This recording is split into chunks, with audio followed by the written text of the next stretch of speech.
Hau Ainoa da. Garraio enpresa txiki bat du, 2 furgoneta eta bezero finkoekin. Beste hau Unai da. Orain arte besteren kontura lanean ibili da, eta negoziorik izan ez duen arren, Ainoaren negozioaren ardura hartzen du buruan, hutsetik hasi beharrean. Biek galdera bera dute. Ba al dago halako kasuetarako laguntza eta baliabideak? Bai, negozioen jarraipena bermatzeko programa desberdinak daude.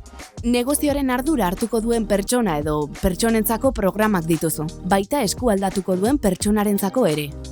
Batzuk laguntza espezializatuan oinarritzen dira, eta beste batzuk laguntza ekonomikoetan. Hainbat erakunde publikok babesten dute negozio eta enpresen jarraipena.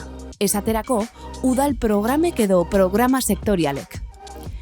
Jarri gurekin harremanetan eta Debagoieneko garapen ekonomikorako agentziatik, zure enpresa edo negozioaren jarduerari jarraipena ematen laguntza ditzaketen baliabide eta programa publikoen inguruan informazioa eta aholkularitza emango dizkizugu. Horrez gain, urtero, geroa bermatuz programaren barruan hainbat ekintza antolatzen ditugu.